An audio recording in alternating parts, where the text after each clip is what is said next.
The following program is recorded live and intended for all audiences. Radio is scripted now. We just come up with it. We don't use computers. We don't rehearse. We're going to talk about this next. We're going to talk about them. We're going to talk about the Bulls. And then we're going to have Brad Bigson. And then we're going to have all this. No. If you don't know what you're going to talk about in the top of your head before a show, you shouldn't be in the business. I don't know what you got. I feel like Vince Vaughn in a couple's retreat. The Sharks are circling. Old school, baby! You're listening to the Mike North Advantage, and it begins right now.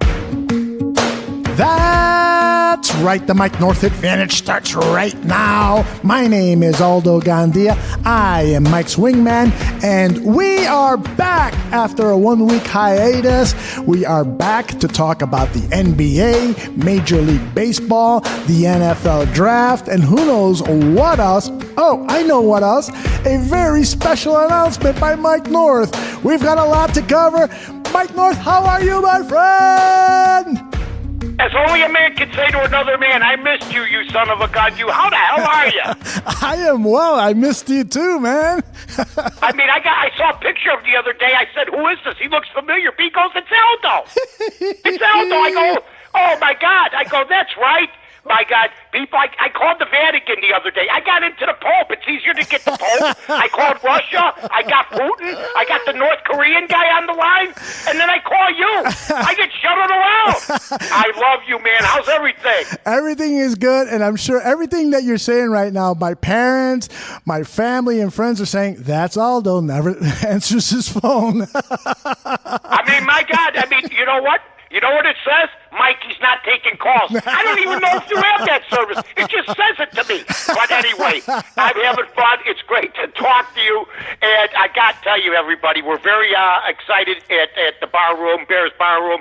Aldo and I, we've worked hard on this show. We have 2 shows a week that we're going to be doing, but we're proud that a place that I've worked at for 5-6 years, I walked in there and I said, in Vegas, and I said, listen, I think I can handicap.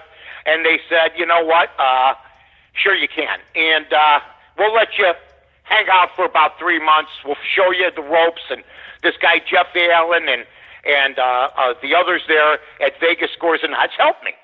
So all of a sudden, as I started handicapping for them, I started doing real well. And I've become one of their top handicappers, and they got a bunch of great handicappers on there. And we'll talk more about this in the coming days. But what I want to say is this group has done a lot of radio, Westwood One, Fox Sports Radio, and, they want to get into sort of some podcast situation where maybe they can expand their brand, where they're the only game in town. I've often preached, Aldo, that podcasts are the next domain for advertisers that are smart. You don't want to be the 1 minute or 30-second commercial in the minute of a 5-minute one on radio. Not that radio commercials are bad. They're all good. They pay the rent. They pay the salaries, and I appreciate all the advertisers I have and have been friends with on radio for 25 years. That being said, you're seeing more companies come this way, and Vegas Scores and Odds has signed a very nice and I believe lucrative deal for podcasting with Aldo and I and Bears Bar Room, and Vegas Scores and Odds is going to be our sponsor for the next 4 months up until football, and then we're going to sit down again, hopefully, and that's it. And it's a big deal for us, and we appreciate it. And I want to thank BB and Jeff Schwartz and, of course, Aldo and all the people at Vegas Scores and Odds, because we're going to help get their brand out, and that's going to start on Wednesday. Mike, I got to tell you, I am so nervous about this new gig because we're going to have gamblers from all around the world listening in, and I've got to make sure I say the right thing in terms of all this gambling lexicon and stuff. So I've been hitting the books. I hope I don't let you down, but I'm Aldo, nervous. they're the ones, Aldo, they've heard the shows. Yes. What they came to me and they said, look, we'd like to have a show like yours. I go, okay, this is how much. What do you think? We talk back and forth. Great people. Mm-hmm. Couple of Chicago people that I know involved. Cool. And they said, we're in. And they are putting their faith in us. and Vegas scores and odds, believe me, because I know how to push advertising, and I know how to give them a bang for their buck. And we're going to have another show available, the other one, the Monday night show. We're going to put that on the market because somebody's going to scoff that one up too. But the bottom line is, it's big for podcasting.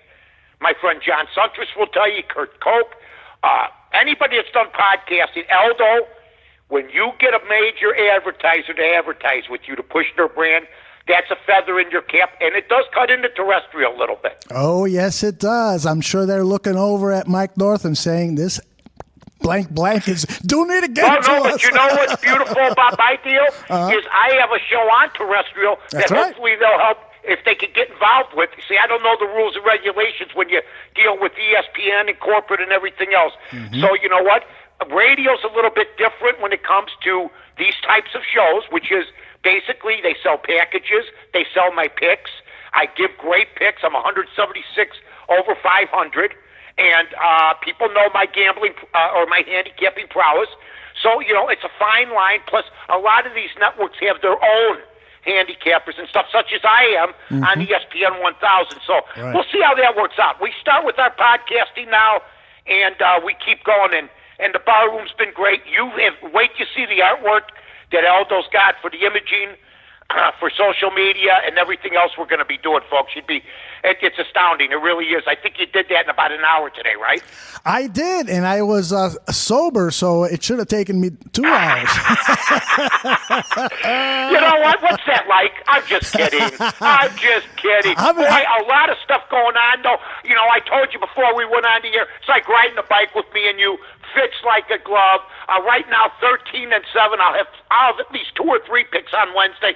Aldo, you're going to be fine. Believe me when I tell you this. It's going to be a great time, but handicapping is starting to hit with the arrow up now.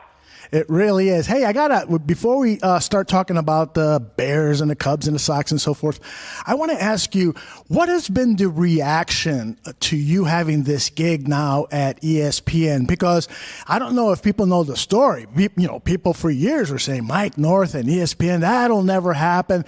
Tell me a little bit about what's been going on.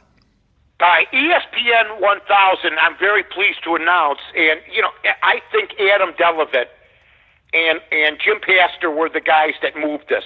Look, there was no secret of my disregard for the brand, even though it's one of the great brands, Coca-Cola, U.S. Steel, ESPN. But I was always the enemy. Right. Or I was always because I was with the Score, and then I went to Fox. And I thought that certain things, through the years I'd make comments. There were some comments made back every so often, but you know what? I think at the end of the day, I had to reinvent myself. And when I did that, and then I got hot on Bears Barroom and the Sun-Times, and then Adam Delavitt and Jim were noticing, because I remember hosting for a couple of days there. They've been very good to me, ESPN. Look, I watched Walt Disney when he was alive, okay? So when people say that's a Disney company, anybody want to quiz me on Walt Disney? I'm a scholar on the guy, okay? I love it. And I'm a big admirer of the guy. So when I hear ESPN and Disney, somebody asked me, Mark Potash even said it. Mark Potash said the odds were greater of me working at ESPN than Tiger winning at the Masters. That's wild. And you want to know something? Everybody, Mark's told me this, for the most part, people were stunned. Mm-hmm. You know what? They couldn't believe it. But you know what? People move on. New management, a new guy. I've been nothing but respectful. And you know what? We've done such a good job on that show, where I credit Barroom for doing 40 shows before I even went on with the great Carmen DeFalco. And now we're doing good there. So they've added not only the 6 o'clock show on Friday, 6 to 7, but they've added the encore show now on Saturday from 8 to 9. You know what that tells anybody that knows radio? The show's working. Yep, that's exactly right. Hey, Mike, you know what? Now that you say 40 shows before ESPN, it reminds me that this show is the 49th show that you and I have done together. And how about this? The 50th show will be the first show for Vegas Scores and Odds. How about that? I can't believe it. I can't believe it. I'm so pleased. I had when you and I sat down, Aldo, and we talked, I don't know how long it's been now, at the beginning, and I wanted to become somewhat involved, and we talked. This is sort of where I had it going in our heads. We had it going this way, but it takes time, and we build things up. And you had some things you have to adjust to. And you know what? I know this is your baby, and that's what makes me even feel better about it. Believe me, folks, when I tell you this, and Anthony Scaramucci is a guy that I think everybody's familiar with. He was Trump's guy for like 10 days. Remember that little fiasco? Absolutely. He said the toughest business to be in is the business when you are passionate about it. Because you'll stay with that no matter what. And now, because of your devotion to the thing you love, we're starting to see some residuals. Yep, and huge thanks to you and all of the volunteer workers who have been working at the Bears Barroom for years. They've just been super guys. They're having fun. And in fact, after this show, Mike, we've got the fourth, I think, or fifth episode of a show called I Have a Stream, which is hosted. I saw that. Yeah, Johnny Santucci. I love Tooch. I love the Toocher. You know what? I'm going to listen. Yeah, I'm listening tonight. You should They're going to be listen. talking about. First of all, it's the Game of Thrones. Please tell me it's never coming back, ever, in rerun or any other kind of book. Please, Lord, on high, hit me in the head with a brick. I had enough of it, okay? I mean, they're talking about it all day. You know how embarrassing it is to tell somebody I've never watched 1 minute of it? It's not at all. I watched The Sopranos, and by the way, I hear this nonsense, 17 million, 18 million. The Sopranos did 10 million 20 years ago when cable had like 50% of the household. Yep, that's so true. Yeah, very, very true. And I don't want to start no trouble. I don't want to get a bow and arrow. I don't want to get an arrow in the chest. My God. These people act like they're going to fight themselves. Well, I got to tell you, you may want to hold off about 2 or 3 weeks when they stop talking about Game of Thrones, because I think they just finished episode 3 of their 6-episode season. Isn't this the last episode? No. Last night was the big battle scene, which sucked from what I understand. I heard Golick give them a B-, which means if you love Game of Thrones, it was like a C+ or C. Mike, okay? Mike, I got to tell you this. My wife and I are watching this thing, and we can't see anything because everything is shot like in the dark. And so we start turning off all the lights. I start adjusting my TV to bring up the brightness level. And I'm like, yeah, they spent $40 million on this great epic scene, which nobody can see because it's all shot in the dark. But nonetheless, it was entertaining. Well, you know what? I'm happy that everybody that watches is happy. They had 17, 18 million. They broke records. Good for them. Yeah. And you know what?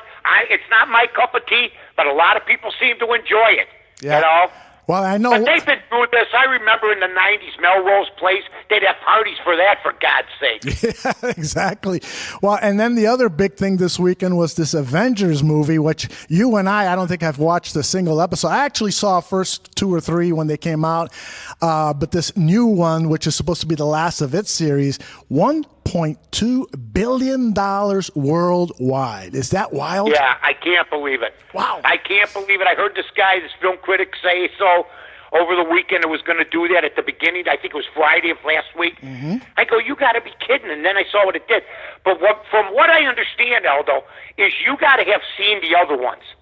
I mean, you and I just can't walk in off the street and watch this movie and know what the hell is going on. You know what I mean? Right, exactly. Heart 4803 reminds us it's called Avengers Endgame. And so I like the title because it tells us it's going to be over. Maybe we can get back to some regular movies now.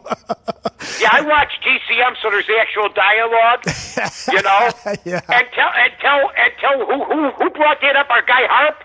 Yes, Heart 4803. We don't care. We don't care, okay?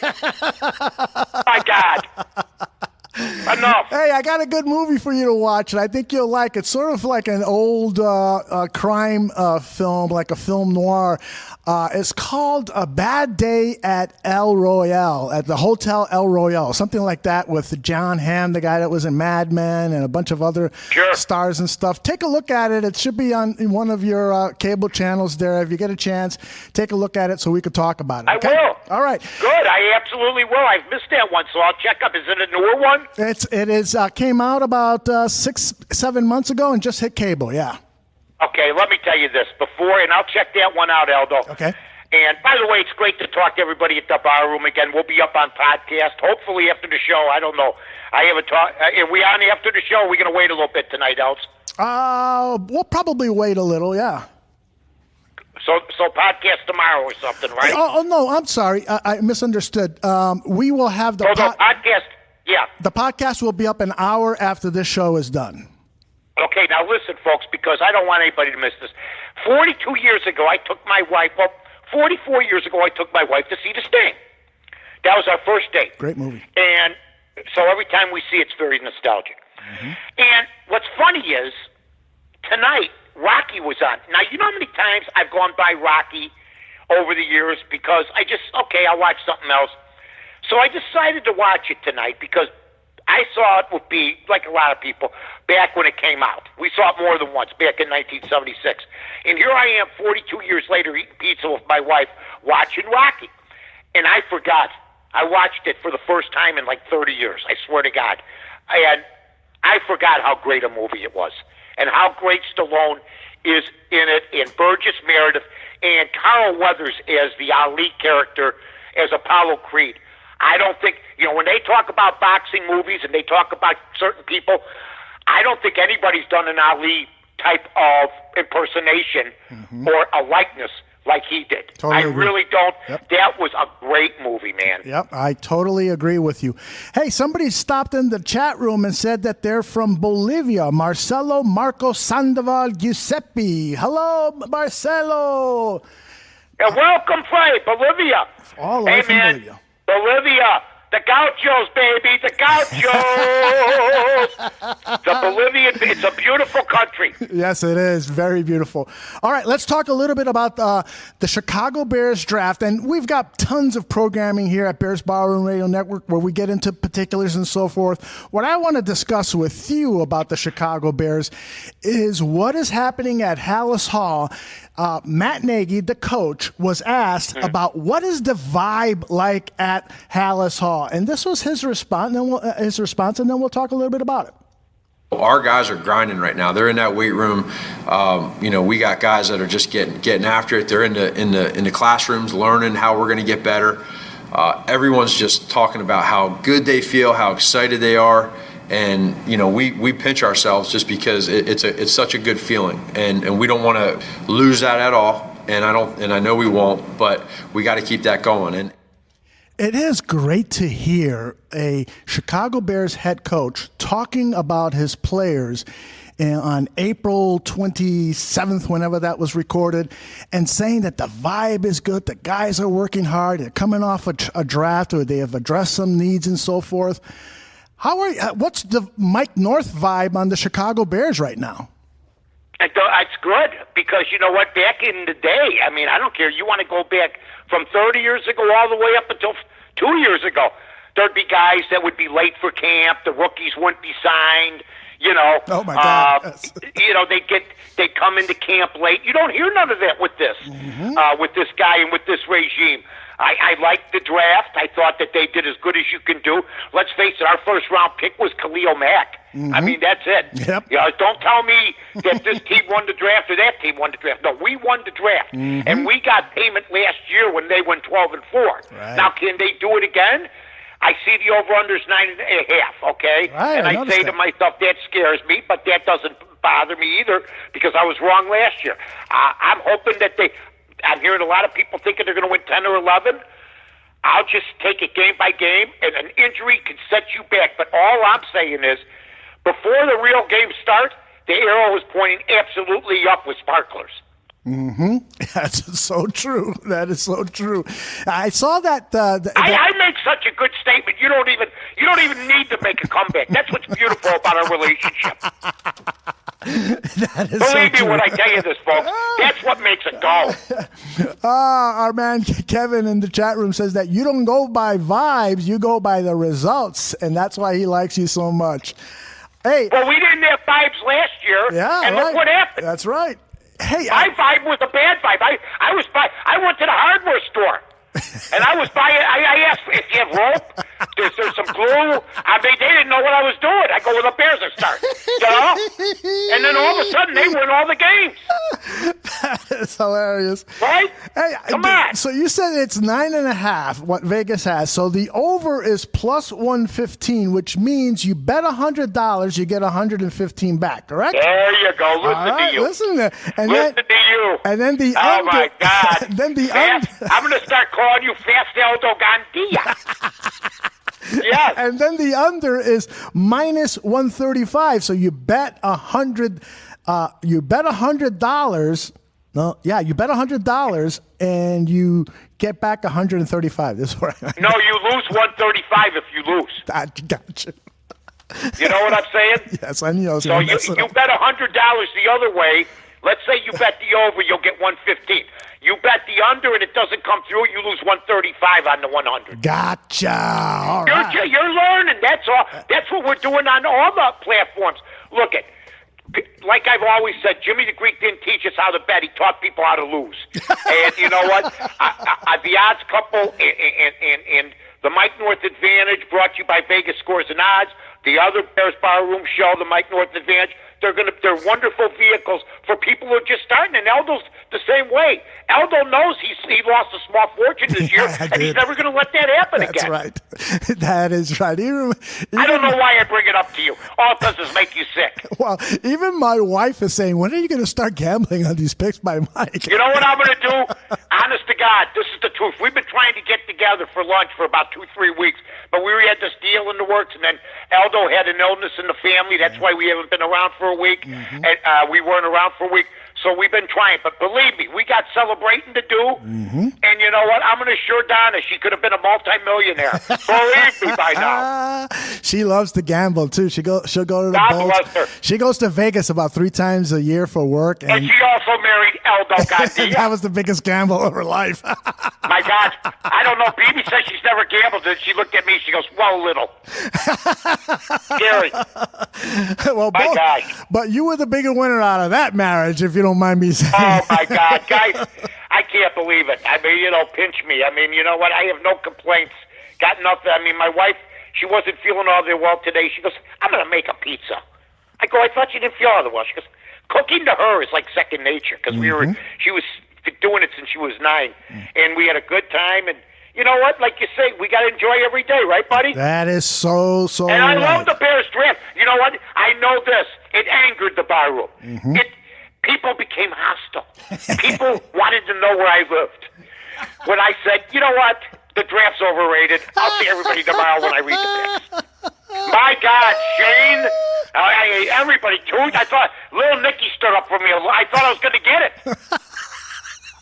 And you know what? It's not like we had a first-round pick or a second-round pick. Well, But the third pick is, you know what? I like their picks. yeah, I love them. this kid Montgomery could be the real deal here. It looks good. Let me ask you about Montgomery. When it comes to him, he's the running back, right? Correct. The guy that weighs about 220 pounds. Correct. What's the difference between him and Jordan Howard? Well, They're both those backs that carry the hell out of the ball. he apparently is more capable of running the extensive route tree that Matt Nagy has for running backs. He wants a running back coming out of the backfield who can run this pattern, that pattern, this pattern, that pattern. And while he's never really proven it in college, there's a high belief that he is highly capable of doing that. So there are some similarities with Jordan Howard, but this guy's going to catch a lot more passes than Jordan Howard did in his Is entire he going to career. average 5 yards a carry like he did one year? That's the key question, isn't See, it? you know what? I mean, he's not replacing a hobo. No. I want people always to remember this. Super Bowl teams don't usually let go of viable players, and he was a 250 carry back. That's a viable player. And Super Bowl teams don't usually do that. Now, Nagy's been hot. Pace was hot. They've had some good drafts. They've had an average drafts, Kevin White, if you will. Yep. But let's see what this kid does. But the fact you said something, he's capable of doing Right. that, but he hasn't done it. And I always thought if they wanted to throw the ball more than Jordan Howard, they could have. I'm going to get off the Jordan Howard thing because he's gone. But I will be watching him when I watch them play the Eagles. I mean, when the Eagles play on TV, I'll be watching the Eagles to see how much they incorporate him. I think he's going to tote the ball about 220, 230 times again. And maybe the Bears said, you know what, how many more years can he do that? That's what happens to guys like Earl Campbell. Well, they carry 350 a year. But guys like that, eventually they just wear down, you know? Absolutely. And I got news for you, Mike. One of the surprise picks in the draft was the Philadelphia Eagles drafting a really good running back out of Penn State. So as soon as that happened, I said, poor Jordan Howard, he gets no respect. Yeah, he really doesn't. I mean, God bless him, man. But you know what? He's going to be all right. He And, will. you know, so are the Bears. I was really happy. I looked at the people that really know about the draft, and a lot of people gave them A grades, B grades, Yeah. C grades. I mean, look, even if you get a C grade and you didn't pick in the first 2 rounds, that's terrific. Absolutely. It really, really Yeah. is. And, you know, and Ryan Pace likes to draft these guys, you know, from Nowhere State University. So there's some surprises. This kid from in the 7th round, Steven Denmark, nobody heard of him, but apparently Right. there's this real grainy VHS video of him and he looks like Tarzan. So let's hope when he comes to the NFL, he doesn't play like Jane. Well, Shaheen and Tariq Cohen, when I hear that Ryan Pace drafts small school kids or guys that people didn't even look at, I'm sort of comforted by that because of his success lately of guys like Tariq Cohen, guys like Shaheen, who I think's a good ball player, if he could stay free of injury, and other people from small colleges. So, you know what? Let's see what happens. I mean, everybody won the draft. You know what's amazing to me, if I could talk about one thing, though?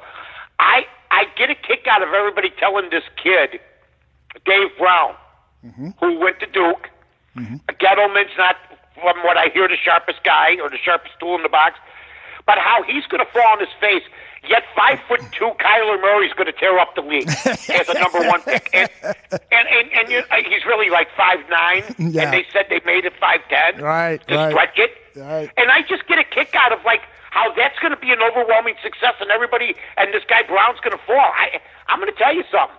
That's what makes the draft interesting, because I remember a guy that played for the Dallas Mavericks in 1997-98 as a rookie. He weighed about 150 pounds. He was 7 feet tall. His name was Dirk Nowitzki. I told my buddy, I go, hey, Frankie. He goes, yeah. I go, this kid's going to be big, man. You watch. He looked at him. He goes, are you kidding me? He goes, are you?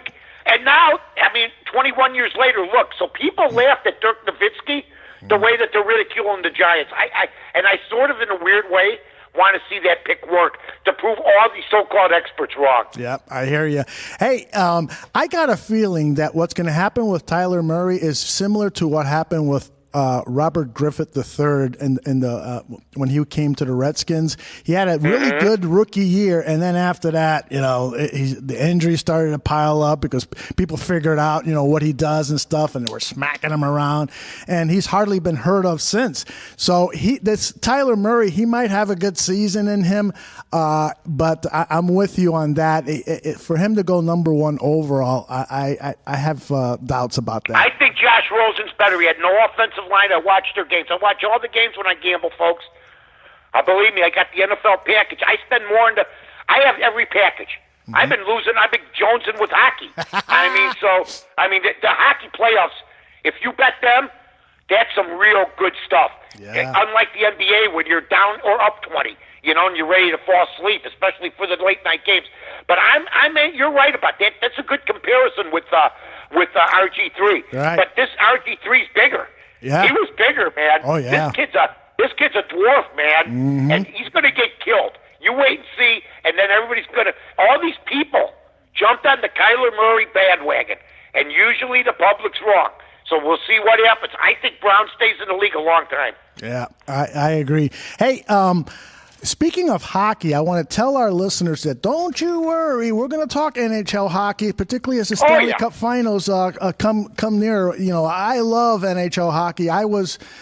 I've been a fan of hockey about as long as you have, Mike. I remember seeing Bobby Hull play, Stan Mikita play, Tony Esposito play, and I follow the Hawks over the years. And so I'm excited to talk hockey with you. Particularly, we're going to gamble it. Ooh. We're going to do it on Wednesday on the Vegas Scores and Odds show. We're going to be. In fact, I've been. The other night I had a big win. I had the Avalanche Sunday. And they won straight up. I was getting a puck and a half. I had to pay $220 to get $100 back. But I got a puck and a half on the game, so I took a chance, and I ended up winning. I put more than $220 down. I tripled that if you want. I won $300. But to me, that's the most exciting bet in sports. Oh, yes. How about this? How would you like to have the over/under? You got the under. It's 3-1. With 3 minutes left, and they're on, the other team's on the power play, and they're peppering the goalie. Yes. You're having a heart attack at home. Yes, absolutely. You are and absolutely right. And that's what we're going to feature on this show. We featured it. Believe me, this isn't new to us. That's why Vegas Scores and Odds had I think, genius to start getting ahead of everybody else, especially in the podcast field with this. So we're going to talk hockey. We're going to talk Major League Baseball. I'll tell you what, I mean, I'm 10-10 on the odds couple. I'm 4-4 in Yurko and the Carmen show.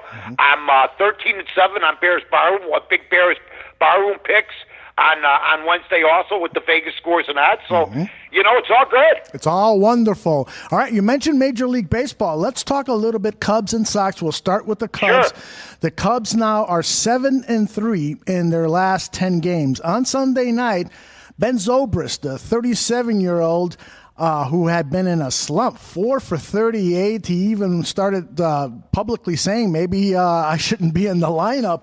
Well, he came up to bat in the 15th inning of the game, and this is what happened. That'll get it done. Chatwood in. Almora around third. Relay to the plate. Not in time. 2-run triple. Thanks to our buddies over at Major League Baseball for that clip. He struck him out. Sorry, that's the next clip for the White Sox. The heck was that? I thought somebody was breaking into the house. Some bandoleros, my friend. You can be a thief, you can be a hoodlum, but if you're a bandolero, you're a bad mofo. Oh, yes. Stay away bandolero. from bandoleros. But Zobrist, you know what, Aldo? Yeah. Zobrist, I never worry about him. I never do. No matter what, he'll come through. He's come through in so many big spots. So many big spots. I know where but you lose your confidence. Look, a couple weeks ago, I went 0-2 on the odds couple. First time I've been shut out. In fact, I brought you up because I said even with all the shows we've done on Bears Barroom with my buddy Aldo Gandia, I've never had an 0-4. I went 0-2 2 weeks ago. You know the depression I went in for till the next week? I can imagine. And you know what? But don't worry about it. I came back. So that's how I feel about Zobrist. Hey, you know what? Your dedication to what you do in the handicapping business is second to none. And Thanks, buddy. And the way you got such a competitive spirit about you. You know, where I could see you. Well, you know what I told you? We got to make it entertaining. You know, I like the Bears -3. I like the Browns +4. And make sure you write that down. No, let's have some fun with it. Yes. You know, say you wanted to be strangled in the vestibule of a dark apartment building because you lost the game. And just kid about it. But, I mean, that's how I feel when I lose. And when I win, you feel good, but not as bad as when you lose, man. Yeah. It's the worst. Yep. Losing sucks. In anything. It does. It does. Right? Yep. Well, Yu Darvish, the pitcher for the Cubs, is now maybe turning things around a little bit. He's still having some control problems. He almost missed killing Adam Jones with a 94-mile-per-hour fastball that drilled his left shoulder, just missing his head. But he pitched well the other night in the Cubs' 9-1 win over the Diamondbacks. And then we've got Tyler Chatwood now showing signs that potentially he could be turning things around too. Tyler Chatwood, who signed a 3-year, $39 million contract. He's in year 2 of that deal. any hopes that you have about this pitching staff starting to turn it around? I got people in the chat room saying, no, it's not going to happen. So what do you think? Well, first of all, to the people in the chat room, I'd like to say hello, but we will disagree on this because I bet you Darvish the other day. Now, the system tells me what to bet. I don't say, I'm going to bet the Cubs, or I'm going to bet the Nationals, or I'm going to bet the Braves. It told me the best play on the board was Hugh Darvish. Mm-hmm. It told me this Sunday morning at about 7:30. I'm looking at it going, you got to be kidding me. Wow. Out of the whole day in baseball, it said the best play on the board is Hugh Darvish. Then I saw a Madden make some comments about an hour later saying Darvish is ready to break out. I go, So I put a ton on him, and he won 9-1. I couldn't believe it. It was Saturday night. And I put a little bit more than usual on him.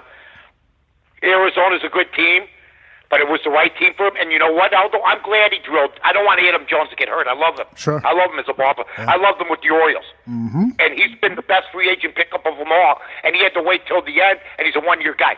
But I'm happy Darvish drilled him, because that's been one of the problems. He's been soft, and he's been afraid to pitch inside, and he's had control problems. And you know what? He hit him maybe because of the control problems. Yes. I don't think he wants to hit anybody. I don't think he feels he's good enough to hit anybody now and get away with it. Yeah. So I agree. I'm very happy that he won. And Chatwood, you brought up Chatwood. Mm-hmm. He's great too. I mean, not great. I mean, it's great that he's starting to show up. Hayward is showing up better than he did a couple years ago. This team is in shape, and I think they're going to go. And I picked them for the World Series. And all of a sudden, the Brewers are spotty. They're spotty. They were 13-13 a couple days ago. Haven't found them all that good. I know Yelich hit a home run the other day on the road, which he had been having trouble doing that. But they just look like a 500 team to me. And the Cub pitching, the starting pitching is much better. And their bullpen's been doing good too. And as far as I'm concerned, they're starting to get things together. Now they start a road trip, or they continue their road trip. They play at Florida starting tomorrow. I haven't been following the Marlins very much, but I got to believe... Neither do their fans. That has been historically true with that franchise. My God, you go to the park, you better run. You know what? It's a great... I love Miami. Oh, me too. But, I mean, how you gave away Yelich, Stanton, and Ozuna... Oh, my gosh. I mean, you got to be out of your mind. Yelich is the MVP. Ozuna is kicking ass for St. Louis. Stanton's the guy, if you wanted to get rid, he had the biggest contract. But to just purge the three guys was just suicide for that team. And Derek Jeter... Man, you look like a goof right now. Yeah, how about that?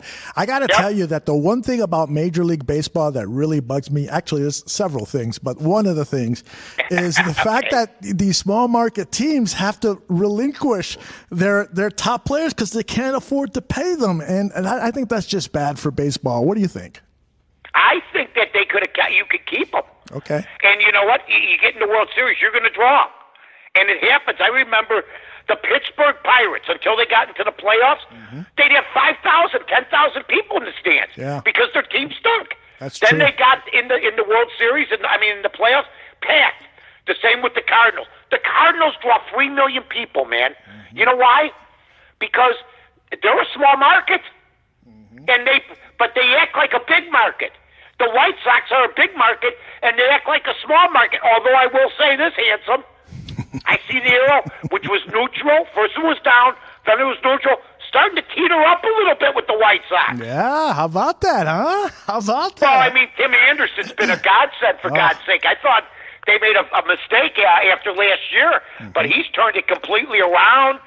He's become a household name around the league, which the White Sox haven't had for years. Really? Moncada's okay. Chris Sale is 0-5, so maybe they might end up winning the trade, and I may be wrong, which will be fine with me, although I'm not ready to say that, Sale did get to the World Series, but if these guys, and Jimenez, he's hurt, he's got a sprained ankle right now, but here's what's pertinent. I know all this. 2 years ago, I didn't care. Right. You know what I mean? Right. So you're seeing them play a little bit, yes. and I'm following them. Yes, I love that. Hey, Chris Sale is 0-5. Wow. He just lost again. Yeah. He's 0-5, and to me, That's the story of the year in the American League so far in baseball, that Chris Sale is 0-5. I mean, maybe the White Sox knew something. Maybe it's just dumb luck. Maybe he'll come back and win 10 in a row. But right now, see, the trade will never be good with me because of last year. But my God, if the White Sox end up making the playoffs, I'm going to have to just say it worked out. Yeah, how about it? Well, the Sox are 5-5 in their last 10 games. And then I'll have to compliment Kenny and Rick. Yeah, and if they get, what is it? I said they were going to play 500 ball this year. You have to compliment me. You know what? I'm glad you brought that up because you just gave him the kiss of death. But you hear? What? Gandia. What, on the advantage? Yeah, you said we're going to be 500. Oh, no. No, they're playing much better. Give them credit. That's and the right. other night they were down 10 to 2 or something. They come back and come win. back, yes. Well, 12-11. So I'm giving the Sox credit, man. Good job, guys. And speaking of 500, they're 5-5 in their last 10. And then history happened on Sunday night when they struck out 20 guys. Here's some highlights. He struck him out. There's strike 3. Punch out number 19. There's strike 3. A magical 20 strikeouts. That's right. Ronaldo Lopez and 3 relievers combined to strike out 20 players in that Tiger win, 4-1 at Sox Park. Guaranteed Rates Field is what they call it nowadays. I don't even know. I didn't even know there was a company called Guaranteed Rate, but now there is. Now I know. You know what? Hearing that highlight reminded me of my dating days. Strike 3, strike out, strike 3, strike 4. I think I went dateless for 20 months. And, you fall in those little slumps. I'm just saying. It just brought back fond memories. So, Lopez was lights out. Mm-hmm. So, give Don Cooper credit. Look, they're showing that they're getting better. I don't want them to hit a tailspin. They're competing. Moncada looks more patient at the plate. I'm a White Sox fan. I watch them. I don't like the way they run. Mm-hmm. I've never liked the way they run. But guess what? Maybe Rick Hahn and Kenny Williams got something right. Who knows? Yep. They still got some issues, but you know what? They're looking better, and I'm not going to come on the show and say they're not when they are. You give credit where credit is due, yeah, right? Absolutely, man. Hey, do you know Paul Sullivan over at the Tribune? Oh, yeah. Okay. I used to call, what was my nickname for him? Nicknames for all these guys. Oh, I had nicknames for all the writers. They knew it. I tell them. I call them when they come on the air. But Paul, I've known Paul for a while. Paul makes some good predictions, makes some bad predictions. Yes.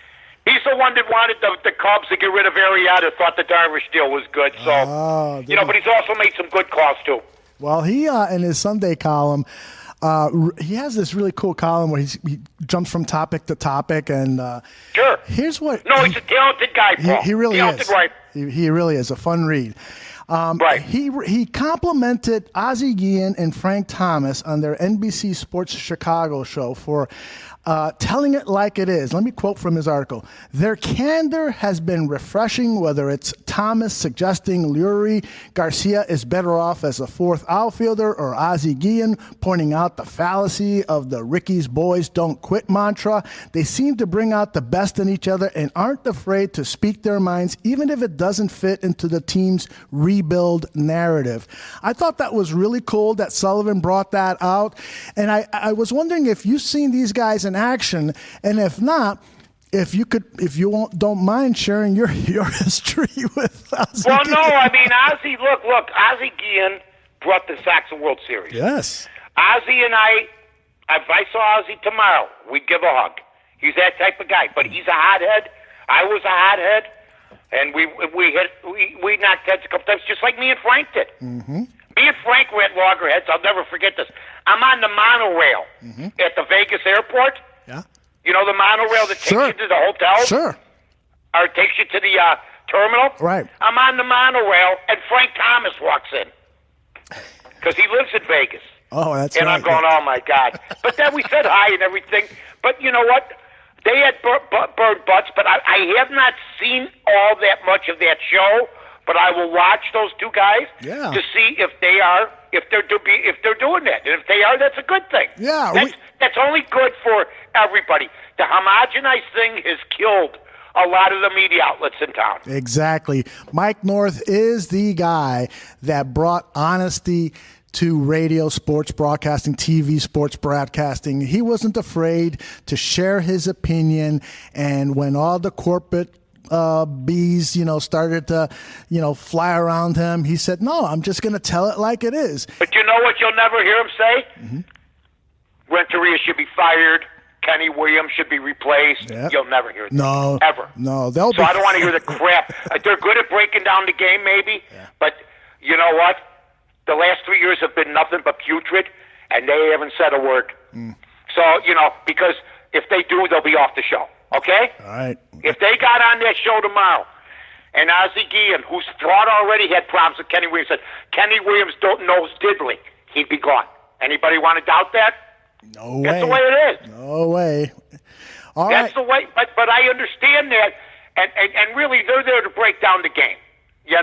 Right. They're there to break down the game. They're not there to meddle in management. That's talk radio's job, and even they failed at that right now. Very true. Very true. All right. Oh, my God. I want to finish the show. It's a joke. Yeah. I want to finish the show talking a little bit about the NBA playoffs. In the first round, there were no surprises. Every team that was higher tiered moved on to the second round. Milwaukee was the first round. I get what you're saying. Right. I'm sorry. Right. Yeah. So and now it's the Bucks playing the Celtics, and the Celtics won the first game, and they won it pretty easily. What are your thoughts about that series moving forward? The Bucks have been, by most accounts, kind of favored to win it all, but perhaps that magical season is starting to wear off in the playoffs. What are your thoughts? You know what, Aldo? That's a great call. I bet Milwaukee, so I lost that game yesterday. That's another thing you'll get from us on Vegas Scores and Odds and on Bears Barroom and the other outlets we're on. Odds Couple. I will always tell you if I win or lose. I bet the Bucks. I was disappointed, and they kept the Greek Freak on the outside, and he did make some threes. He made 3-4 threes, but he missed some too. And you know what? If you can keep him out of the paint, you're better off. They were able to curtail his running.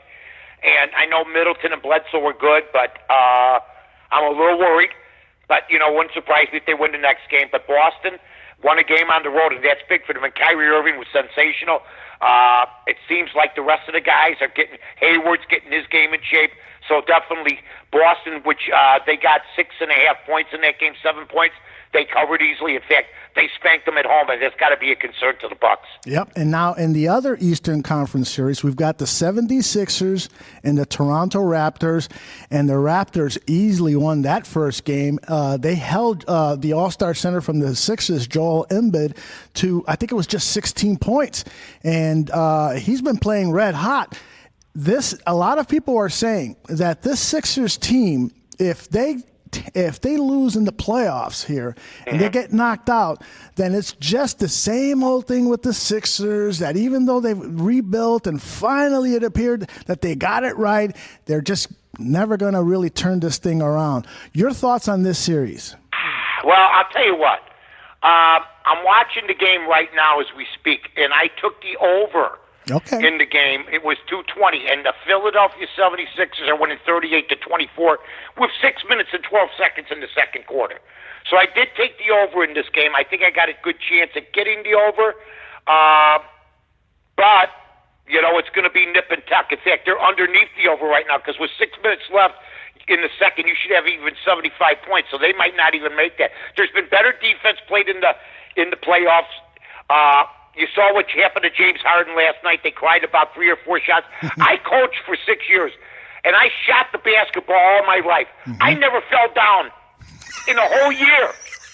And that James Harden does in 1 quarter. I saw that. I mean, he tries to sell every shot, and that's why the refs, even when he gets fouled, aren't going to give him the call. Exactly. So, I mean, how much crying did you hear all day? It sounded like a death in the family, right? Over one game. You're so right. Right? You're so right. My gosh. I mean, somebody put a ball gag in his mouth. Do something. I know some of you guys in the bar room got ball gags. Bottom drawer to the right. Mine is in the left drawer. Bottom, always at the bottom. You never put your toys in the first two, the top drawers. You never know. Your mother-in-law may come over and start rummaging around. That's right. Put it next to the stinky underwear. All right. The next thing you know, you can't find them. She took them home. You know my mom so well. All right. My mother thought that's just terrible. My mother, she'd have the rosary in her hand, tell me it's terrible. You touched on the next series I was going to talk about, the Warriors and the Rockets. Boy, that game one was a thriller. It did not disappoint, but it was the Rockets pulling it off. What's your gut feel going the rest of the way? I'm telling you, Aldo, I'm sick and tired of the crying already. They're never going to win. Chris Paul's never going to win a championship. Then he gets the technical at the wrong time. Yeah. I would have been so mad as his coach. Don't get a technical when we're ready to get a go-ahead because you didn't like the ref didn't make a call. This is playoff basketball. It's physical. I mean, I want them. You know what I want NBC or one of these outlets to do? Show a playoff game from 30 years ago, and then say, "Now will everybody shut up?" Yes. Because they used to mug people, man. Yes. How true. Do you know what they would do to James Harden? You know what the bad boys would have done to him? I mean, they clubbed Jordan. What would they do to this guy? I mean, this is the type of league now where they get fouled a little, they cry. They can't even be touched anymore. Nuts. And so you see guys like Kawhi Leonard get 50, Harden gets 35, Durant gets 30. It used to be for 2 or 3 guys, but there's no D anymore for some of these people, and they just let them shoot. And the 3 is insane. Right. They shoot the 3 so much, it's crazy. Well, and Mike, I don't think it's just fans like you and I who have seen basketball from the 60s and 70s and 80s that says that. I think it's even the newer fans, teenagers and people in their 20s. They see these guys yammering and yakking about this foul and they're flopping and so forth. I think that's a turn off to those fans too. I've talked to young people and they get turned off by that just as much as you and I do. So the league really needs to do something about curtailing that because it's just not a good look. Not at all. It's ridiculous. And Harden didn't get any calls and he kicks his legs out. I'm not saying that they didn't foul him too. Oh, yeah. But man, I saw Harden in the first quarter yesterday lower his shoulder into Curry. He sent Curry 5 yards back and he hit the basketball standard. There was no call. So it evens out. Yep. It evens out. And these guys cried. Let me tell you something. Here, you want to win? Golden State hit 50% from the field. You know what these guys hit? These guys hit 39% from the field and 29% from the 3. And they wonder why they lose the game. And the only way they stayed close is because Golden State turned it over and because Harden did go to the line. He went to the line 14 times. Right. So it's not like he's not getting any calls. It's a joke. It is a joke. Boy, you can tell I've been off for a while. I'm just yapping away tonight. I love it. Yapping away. I'm like a hyena. And then Wednesday with a sponsor. Now we're getting some bank. Yeah. Now we really got to put out. Now I got gambling money. Yes. Oh, it's about time. Yeah. Hey, so you say you're watching the Raptors and Sixers, and then later tonight, I know you're probably going to stay up to watch the second game of that doubleheader, which is the Nuggets playing the Trailblazers. So what are your thoughts about that guy? I believe that's game 1 of that series. I love the Trailblazers, man. I've been riding them. And did you hear what Damian Lillard said today, folks? Oh. I want everybody to listen. They said, "Well, how can you come through with all this pressure?" He goes, "Man, you call this pressure? We get millions of dollars. We play basketball. We stay at the best hotels. What pressure is a woman who can't feed her kids, a homeless man that doesn't know where his next meal's coming from. Wow. People have trouble paying their bills. That's a guy from one statement that if you can't root for, you're not human, man. This guy at least gets it. Not like 70%. I'm not saying some of them don't get it, but most of these guys think they're entitled. And you know what I want to bring up to everybody because nobody else is bringing it up? What do you think LeBron's doing right now? Yeah, I wonder. He's got to be like working on some other TV show or something like that. He better. He's watching other people play the game he thought he owned. Yeah. Think about that. Right. Hey, that's as harsh as I can put it, and I don't mind. He's playing. He's watching other people play in the game that he thought he owned. He owns nothing now. He can make his movies. He's done. You know what What I'd like to do on a future show, on a future Monday night Mike North Advantage show, is go over your list of the top 10 NBA players, and I love that because I think that LeBron, if he's going to be on there, I'm just guessing what your list is going to look like. If he's in the top 10, he's going to be at the lower part of that top 10. Oh yeah, we can discuss it and put debate. Tim Duncan with 5. Why do you Underrated. put a guy like Tim Duncan, who before he went to the Spurs, David Robinson was there. They couldn't win nothing. This guy shows up, and for 20 years they win. And he never says a word, never makes movies, which you're allowed to do, but played basketball and won 5 titles. There's no way I got LeBron ahead of Tim Duncan. None. And Tim Duncan was a star at Wake Forest. Yes, that's So right. I'm not going to give it all away. You're right, though. LeBron will be lucky to be, well, he's not in the top 5. I'll tell you that, folks. So we could do that. We could do that Wednesday. Okay, we could do that Wednesday. That'd be fun. Because we're going to be talking gambling. We got, look, Vegas scores and odds. They're going to love us. Oh, yes. And they're going to fly us out there. They're going to treat us like kings. Because we're going to get them new clients. I love Vegas. Mike, All right, brother. Before we sign off, give me a quick Las Vegas story, because I know you've been there many times. You've met many celebrities. And, our followers here at the Mike North Advantage love your stories about people you've hobnobbed with. Think back to one of your Vegas stories. Share it with us to close the show. Every week we'll do this. I'm at the Desert Inn. My buddy Tom Bonani from the Paris Hotel says, hey, Frank Sinatra's here tonight. You want to go see him? I go, yeah, of course. He goes, you and B meet us downstairs. I'll introduce you to his road manager in about 2 hours. We go upstairs, we freshen up, we come downstairs. We meet this guy, Tony Orthino, who ended up, he was Don Rickles' manager too. Okay. Tony O, they called him. And he got us tickets in, and it's the front row, front booth. It's Sinatra's booth, and Michael Eisner of Disney was sitting with us, with his wife, who was at Disney at the time. Sinatra comes out, and he's looking right at us, man. I think he sort of had a thing for B, to be honest with you. This was 20 years ago, and he said, hey, he's singing, talking to everybody. We saw an hour-and-a-half show. Then afterwards, we were invited to a private party with him. I had a few cocktails with the guy. He was drinking Jack and soda, two-fisted, till about 4 in the morning. Ba-ba-boom. Wow. Ba-ba-boom. One after the other. Smoking Camels. Not even flinching, Aldo. And we got to meet the guy, hung out with him a little bit. I was going to leave. He called me over to his table after, called me over to the front of the table. He wanted to talk to me. I was almost having a heart attack.